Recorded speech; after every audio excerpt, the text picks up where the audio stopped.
नमस्कार. You can speak in Konkani also. Konkani बोलो. गोव्याचे. नमस्कार, सलाम. मुझे एक बड़ी जिम्मेदारी दी गई है राष्ट्रीय सेवा दल ने. मराठी आणि हिंदी आणि इंग्लिश सगळं बोलू आपण. हिंदी बोल. मित्राचा आहे का? नहीं, आज तो एक बड़ी खुशी का मौका है कि इस तरह का सेंटर स्थापित किया जा रहा है. ऐसे वक्त जो ये यही हमारा भारतवर्ष, हमारा देश, हमारा मुल्क, इसकी फिजा और हवा गलत रुख पे चल रही है. इसको सुधारना है, इसको सही करना है. कोई लोग इसको भारत जोड़ो की बात करते हैं. हम तो ये कहेंगे कि इस भारतवर्ष की जो संस्कृति है, गंगा जमुना तहजीब जो है वो गायब हो गई. उसको हमको सेंटर स्टेज पे ले आना है. हमने ये बात छोड़ देनी है कि दूसरे लोग जो गलत काम कर रहे हैं उनकी क्रिटिसाइज में हम अपना वक्त बर्बाद न करें. हम अच्छा काम करते जाएं और सबको साथ लेके आगे बढ़ने का काम होना चाहिए. मुझे पूरा यकीन है कि जो आपने मेहनत की, कपिल पाटिल साहब, आप ट्रस्ट की मीटिंग में, आप जब मैनेजिंग ट्रस्टी थे, आपने एक वादा किया था कि हम एक excellence centre of excellence Bombay शहर में बनाएंगे. तो हम अंदर के अंदर ये समझ रहे थे कि ये पॉलिटिशियन है, सियासतदान है, वादे करके घूम जाएगा. लेकिन ये इसने अलग कुएं का पानी पिया हुआ ये बंदा है, क्योंकि ये पैदाइशी सोशलिस्ट. और मैंने इसको बहुत करीब से देखा है. एक नौजवान बड़ा खूबसूरत था उस दौर में, अभी भी है.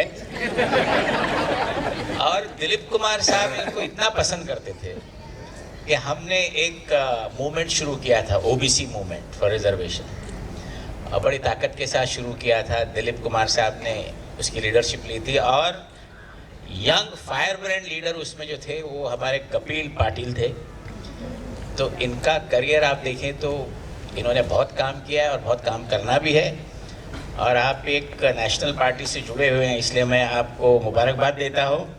और आपकी जिम्मेदारी बढ़ती है. अभी आप नेशनल लेवल पे जा रहे हो तो आपका काम करने का कैनवास बढ़ जाता है.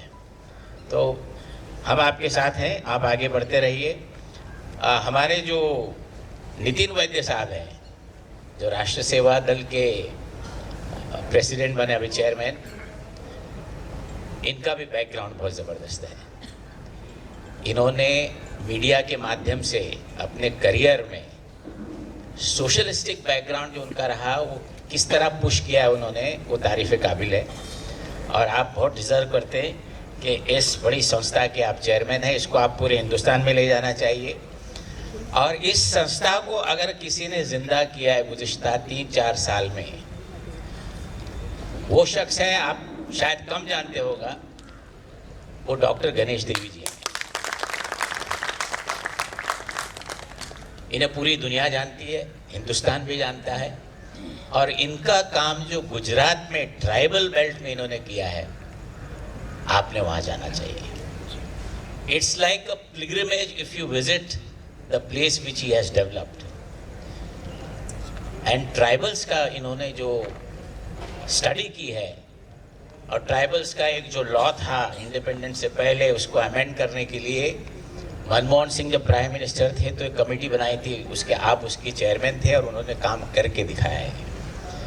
और ये जब राष्ट्र सेवा दल में आए, इसको उन्होंने जिंदा किया और ये तय किया कि ये महाराष्ट्र तक सीमित न रहे, पूरे हिंदुस्तान की तरफ जाए. और कुछ हद तक, बड़ी हद तक कामयाबी भी मिली. और आपको भी ये काम करना होगा. आज हमारे दरमियान एक हमारे पुराने साथी हैं, हम इन्हें प्यार से बॉबी कहते हैं. ये आपको नहीं मालूम, मेरा प्यारा भाई है, छोटा भाई है. उनकी बेगम बैठी है वहाँ. तो मैं इनको बहुत ज़माने से जानता हूँ. और स्वर्गीय अंबेडकर साहब की विरासत जो है, सही मानों में ये लेके चल रहे हैं। और हम ये चाहते हैं, खास करके एज ए आपका दोस्त, आपको और ऊंची जगह पे जाना चाहिए।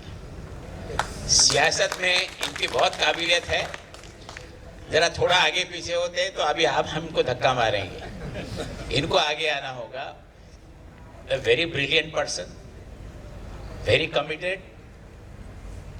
He is a lawyer by profession, understands pulse of the people.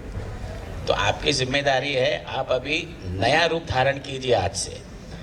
कोई भी जब प्रोग्राम ऐसा होता है तो उससे कुछ एक टेक अवे मैसेज होना चाहिए।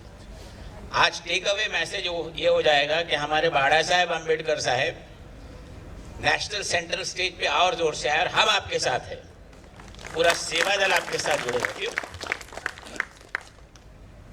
हमारे निखिल बागले साहब भी यहाँ मौजूद हैं। इनका भी मीडिया के माध्यम से जो इन्होंने काम किया है बेबाक, और आज उनके स्टेज पे आने पे रौनक आ गई है। इस माहौल में बेबाक डरे बगैर बोलने वाला बहुत कम शख्स मिलते हैं। मीडिया तो आपको पता है क्या हो रहा है आजकल, ज्यादा ना बोले तो अच्छा है, लेकिन उसमें अच्छे लोग भी हैं। They say there are good people in every profession, there are black ships. Media में जरा रेशो उल्टा हो गया, बहुत कम लोग अच्छे, उसमें से आप हैं, और हम चाहेंगे आप और आगे बढ़े। और मेरे जितने साथी सेवा दल में है, मंडल में है और ट्रस्ट में है, बहुत बेहतरीन काम कर रहे हैं। और उसमें से खास करके जो मेरे बहनें हैं, वो गांव-गांव जाते हैं, लोगों की समस्याएं समझते हैं। मैं उनका भी आभारी हूँ कि उन्होंने मुझे एक रिस्पॉन्सिबिलिटी दी। अंजलि दाई, तुमने मुझे फंसा दिया है, मैं अंजुमन देखूँ या ये देखूँ। बहरहाल, और अंजुमन एक ऐसा इदारा है, ऐसा इंस्टीट्यूशन है जो स्वतंत्र सैनिकों ने शुरू किया था। आज अगर इस मुल्क में जो बात होती है सबका साथ, अगर सबके साथ बात होती है तो अंजुमन की तरफ देखिए, 150 साल से सबको लेके चल रहा है।